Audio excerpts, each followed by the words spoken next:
कोयम्बटूर में दक्षिण भारत प्राकृतिक कृषि शिखर सम्मेलन का आयोजन हुआ, जिसमें प्रधानमंत्री नरेंद्र मोदी ने शिरकत की। इस दौरान प्रधानमंत्री ने पीएम किसान सम्मान निधि योजना की 21वीं किस्त भी जारी की। डीबीटी के जरिए एक क्लिक से देश भर के लगभग 9 करोड़ पात्र किसानों के बैंक खातों में कुल 18,000 करोड़ रुपए से अधिक की राशि सीधे ट्रांसफर हो गई। प्रत्येक किसान को 2,000 रुपए की यह किस्त सालाना 6,000 रुपए की सहायता का हिस्सा है, जो 3 सम्मान किस्तों में दी जाएगी। बता दें कि प्रधानमंत्री नरेंद्र मोदी ने इस अवसर पर किसानों को संबोधित करते हुए कहा कि यह किसान उत्सव का तोहफा है, जो अन्नदाताओं को उनकी मेहनत का सम्मान देने का माध्यम है। उन्होंने नेचुरल फार्मिंग को बढ़ावा देने की बात की है। पीएम मोदी ने कहा कि नेचुरल फार्मिंग से हमारा एग्रीकल्चर एक्सपोर्ट 2 गुना होगा। वहीं कार्यक्रम में केंद्रीय कृषि मंत्री शिवराज सिंह चौहान भी मौजूद थे।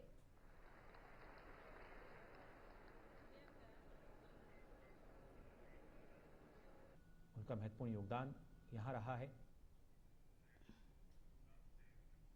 बॉलीवुड अभिनेता सलमान खान के घर फायरिंग और बाबा सिद्दीकी मर्डर केस का आरोपी गैंगस्टर अनमोल बिश्नोई अमेरिका से भारत लाया गया है। लॉरेंस बिश्नोई के भाई अनमोल को अमेरिका से डिपोर्ट किया गया और वे आज दिल्ली एयरपोर्ट पर पहुंचा, जहां एनआईए ने उसे गिरफ्तार कर लिया है। वहीं उसके साथ अन्य डिपोर्ट किए गए लोग भी इसी फ्लाइट से भारत आए गए। अमेरिका में रह रहा अनमोल बिश्नोई 2022 से फरार था। वे अपने जेल में बंद भाई लॉरेंस बिश्नोई द्वारा चलाए जा रहे आतंक सिंडिकेट का 19वां आरोपी है। एनआईए ने मार्च 2023 में उसके खिलाफ चार्जशीट दाखिल की थी।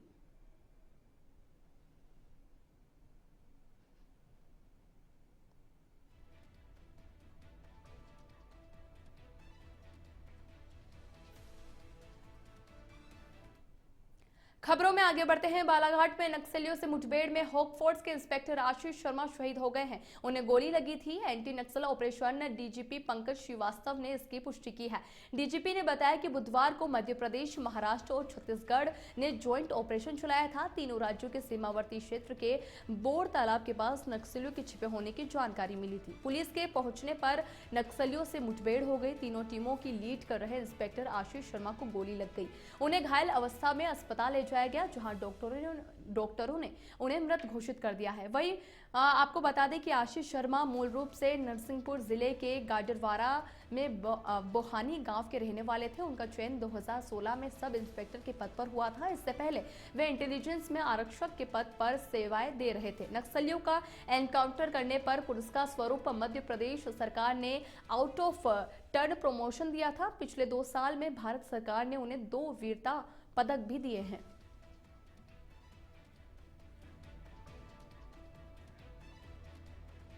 अधिक जानकारी के लिए फोन लाइन पर हमारे सहयोगी एमपी ब्यूरो चीफ परवेश जुड़ चुके हैं। परवेश, क्या जानकारी आपके पास?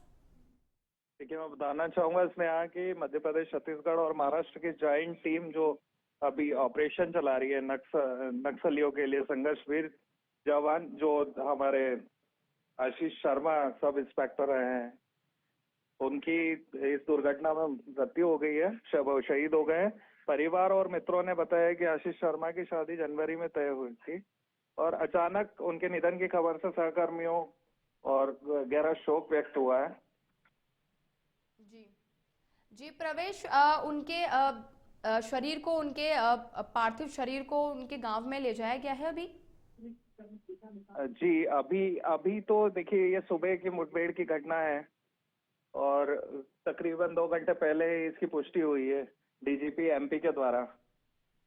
उसके बाद मुख्यमंत्री मोहन यादव ने अपने संदेश में कहा कि आज मध्य प्रदेश का फोर्स इंस्पेक्टर नक्सलियों के मुठभेड़ में वीर गति को प्राप्त हुआ है। मैं विनम्र श्रद्धांजलि अर्पित करता हूं, क्योंकि छत्तीसगढ़ के अभी जो जंगलों में है संयुक्त टीम अभी ऑपरेशन चलाई हुई है, जिसमें मध्य प्रदेश और महाराष्ट्र और छत्तीसगढ़ की संयुक्त टीम काम कर रही है। जी, मैं आपसे ये जानकारी लेना चाहूंगी प्रवेश, ये किस प्रकार का ऑपरेशन चलाया जा रहा था? जी, मैं बताना चाहूंगा, पिछले कुछ दिनों से लगातार नक्सलियों के जो ठिकाने हैं, उड़ीसा, आंध्र प्रदेश, महाराष्ट्र, मध्य प्रदेश से लगे हुए ठिकाने, यहाँ पे ज्वाइंट पुलिस ऑपरेशन चल रहा है। जी, ठीक है प्रवेश, धन्यवाद इस खबर पर अधिक जानकारी साझा करने के लिए। वहीं जयपुर पश्चिम के कालवाड़ थाना पुलिस ने वांछित एवं भगोड़े अपराधियों के खिलाफ चलाए जा रहे विशेष अभियान में 3 साल से फरार चल रहे स्थायी वारंटी को गिरफ्तार किया है। पुलिस उपायुक्त जयपुर पश्चिम हनुमान प्रसाद ने बताया कि वर्ष 2022 में एक प्रकरण में एससीजेएम संभाग लेक कोट द्वारा आरोपी गुमान पुत्र सुवालाल उर्फ सुवाराम के खिलाफ वारंट जारी किया गया था। साथ ही आरोपी वारंट जारी होने के बाद से लगातार फरार था। डीसीपी पश्चिम के सुपरविजन में अतिरिक्त पुलिस उपायुक्त आलोक सिंघल और एसीपी जोटवाड़ा आलोक सैनी के निर्देश में थाना प्रभारी नवरतन धोलिया के नेतृत्व में विशेष टीम गठित की गई। साथ ही बता दें कि तकनीकी जानकारी और मुखबिर की सूचना और मदद से आरोपी को कालवाड़ थाना क्षेत्र में दबिश देकर दबोचा गया है। पुलिस का वांछित अभियुक्तों के खिलाफ यह अभियान लगातार जारी है।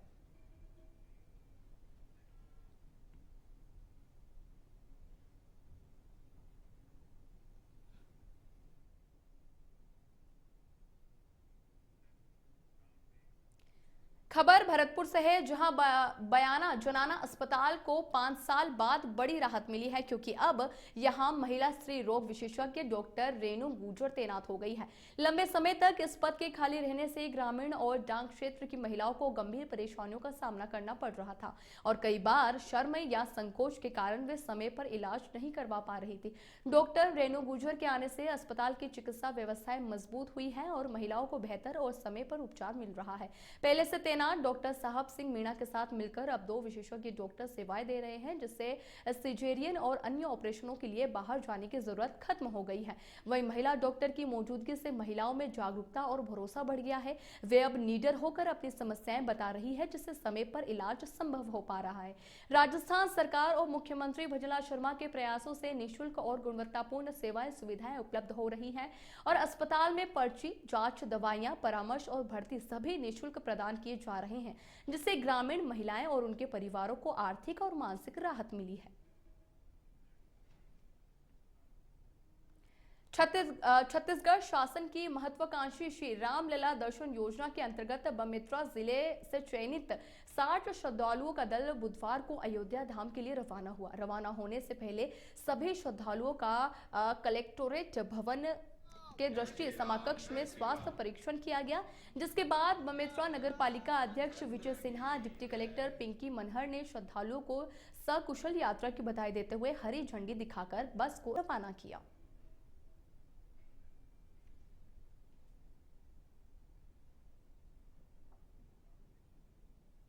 खबरों में आगे बढ़ते हैं। छत्तीसगढ़ के सहकारी समितियों के कर्मचारियों के अनिश्चितकालीन हड़ताल ने धान खरीदी व्यवस्थाओं को पूरी तरीके से ठप कर दिया है। किसान अपनी उपज लेकर दर दर भटक रहे हैं, लेकिन केंद्रों में तोल और पंजीयन की कोई प्रक्रिया नहीं हो रही है।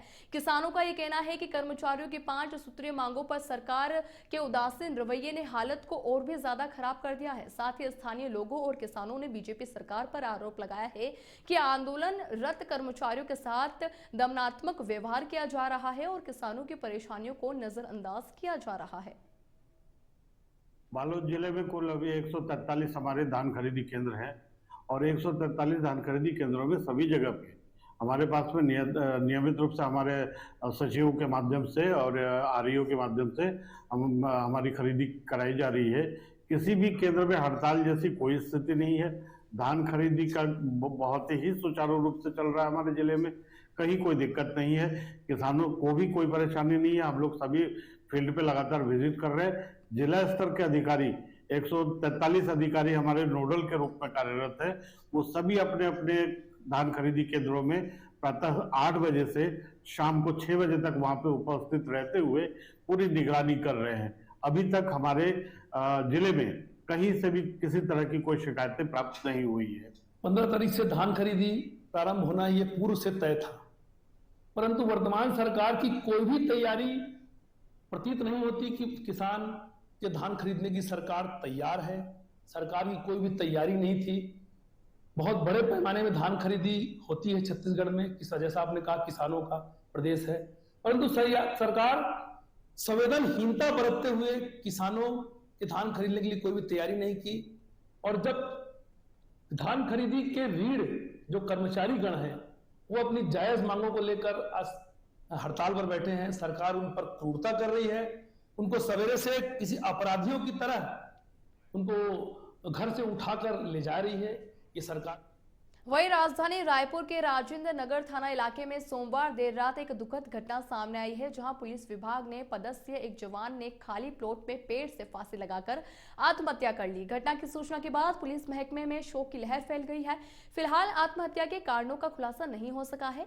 परिजन और विभागीय अधिकारियों से पूछताछ जारी है। जानकारी के अनुसार मृतक पुलिसकर्मी राजेंद्र नगर पुलिस लाइन में रहता था और यहीं उसकी ड्यूटी भी लगी हुई थी। रोजाना की तरह 17 नवंबर को जवान लाइन से बाहर निकला, लेकिन देर रात तक वापस नहीं लौटा। इसी दौरान आसपास के लोगों ने एक खाली प्लॉट में पेड़ से लटका हुआ शव देखा और तुरंत पुलिस को सूचना दी, जिसके बाद राजेंद्र नगर थाना पुलिस मौके पर पहुंची और शव को नीचे उतारा गया। मृतक के पास से कोई सुसाइड नोट नहीं मिला है। साथ ही अधिकारियों का यह कहना है कि पोस्टमार्टम रिपोर्ट और मोबाइल की जांच से कुछ महत्वपूर्ण जानकारी मिलने की उम्मीद है।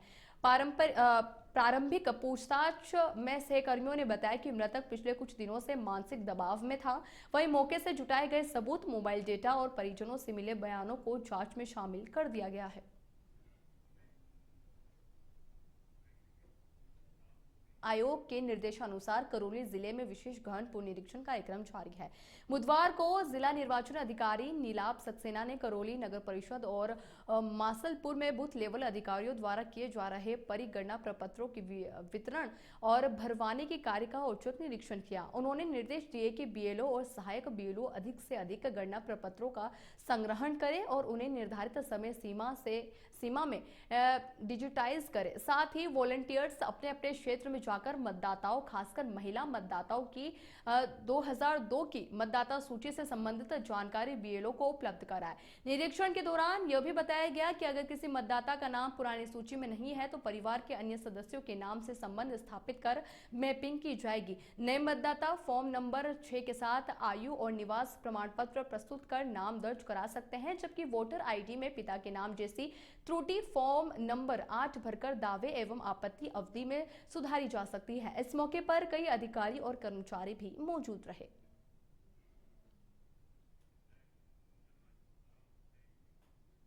वहीं डूंगरपुर जिले के सदर थाना क्षेत्र के नलवा गांव में एक 14 वर्षीय छात्र के शव को कुएं में तैरता हुआ पाया गया। सूचना पर मौके पर लोग एकत्रित हो गए। पुलिस के पहुंचने के बाद शव को बाहर निकालकर मोर्चरी में रखवाया गया है। जानकारी के अनुसार मृतक प्रवीण रोजाना की तरह सुबह स्कूल के लिए घर से निकला था। घर से थोड़ी ही दूरी पर बिना मुंडेर के एक कुआं बना हुआ है। स्थानीय लोगों के अनुसार सड़क किनारे स्कूल बैग पड़ा दिखाई दिया था, जिस पर शक होने पर कुएं में झांकर देखा तो बच्चे की चप्पल तैरती हुई दिखाई दी। शोर मचाने पर लोग इकट्ठा हुए और तुरंत छात्र को कुएं से बाहर निकाला गया। वहीं परिजन और ग्रामीण उसे जिला अस्पताल लेकर पहुंचे, जहां डॉक्टरों ने जांच के बाद प्रवीण को मृत घोषित कर दिया है। पुलिस ने शव को मोर्चरी में रखवाया है और पोस्टमार्टम के बाद परिजनों को सौंप दिया है। अलवर शहर में ट्रैफिक व्यवस्था सुधारने और आमजन को राहत देने के लिए नगर निगम ने अतिक्रमण के खिलाफ अपना अभियान तेज कर दिया है। बुधवार को निगम की टीम ने नगर निगम कार्यालय से लेकर अशोक टोकिच सर्किल बड़े स्तर पर कार्रवाई करते हुए सड़क किनारे किए गए अतिक्रमण को हटाया है। इस दौरान फुटपाथ और सड़कों पर कब्जा जमाए दुकानदारों को मौके पर चेतावनी भी दी गई, जबकि कई जगह सामान भी जब्त किया गया। राजस्व अधिकारी निशा लखानी ने बताया कि शहर में प्रमुख बाजारों में लंबे समय से व्यापारियों द्वारा अतिक्रमण कर रखा था, जिससे ट्रैफिक व्यवस्थाएं बुरी तरीके से प्रभावित हो रही थी। निशा लखानी ने यह भी स्पष्ट किया है कि अतिक्रमण करने वालों पर जुर्माना लगाया जा रहा है और बार बार नियम तोड़ने वालों पर सख्त कार्रवाई भी की जाएगी। निगम का अतिक्रमण का अभियान चल रहा है। ये लगभग 4-5 दिन से चल रहा है। इसमें आज हमने नगर परिषद से लेकर अशोका टाकिस तक कार्रवाई की। तो इसमें व्यापारियों की मिलीजुली प्रतिक्रिया है। कुछ व्यापारियों ने हमारा सहयोग किया अतिक्रमण हटाने में, तो कुछ ने विरोध भी किया, लेकिन समझाइश के बाद हमारे द्वारा अतिक्रमण हटाया गया है और चालान भी काटे गए हैं लोग। खबर जयपुर के कोट खावड़ा थाना क्षेत्र से है, जहां पुलिस ने डकैती और किडनैपिंग की वारदात के मामले में 1.5 साल से फरार चल रहे एक कुख्यात बदमाश को इंदौर से गिरफ्तार किया है। पुलिस के अनुसार यह आरोपी गैंग का मास्टरमाइंड है, जिसने अपने 4 साथियों को मिलकर एक युवक का किडनैप कर लूट की घटना को अंजाम दिया था। वारदात के बाद वह इंदौर भाग गया था और लगातार ठिकाने बदलकर पुलिस से छिपता रहा, लेकिन तकनीकी और इनपुट के आधार पर पुलिस ने उसे दबोच लिया है। उसके 4 साथी पहले ही जेल भेजे जा चुके हैं और पुलिस आरोपी से पूछताछ कर गैंग के नेटवर्क और अन्य आपराधिक गतिविधियों की जानकारी जुटा रही है।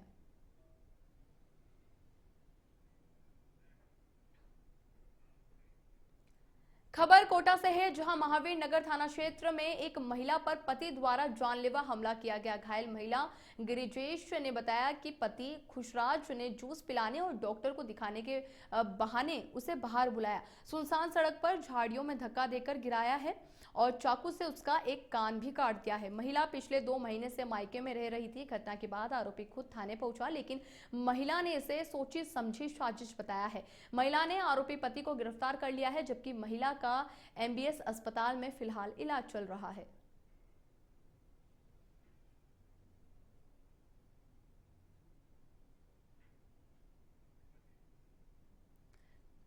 तो एक कोटा से ये खबर आ रही है सामने, जहां एक महिला पर उसी के ही पति ने मारपीट करी, जिसके बाद महिला घायल हुई। वह अस्पताल में फिलहाल भर्ती है, उसका इलाज चल रहा है और ये मामला कोटा से सामने आ रहा है।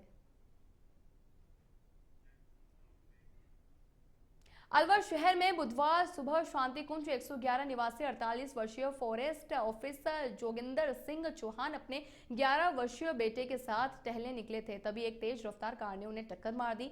खतरे को देखते हुए जोगिंदर ने अपने बेटे को किनारे धकेलकर उसकी जान बचा ली, लेकिन खुद गाड़ी की चपेट में आने से गंभीर रूप से घायल हो गए। उन्हें तुरंत अस्पताल में ले जाया गया, जहां डॉक्टरों ने उन्हें मृत घोषित कर दिया। हादसे के कारण तेज रफ्तार और वाहन पर नियंत्रण खोना बताया जा रहा है, जबकि पुलिस और फॉरेंसिक विभाग की टीम मामले की जांच कर रही है।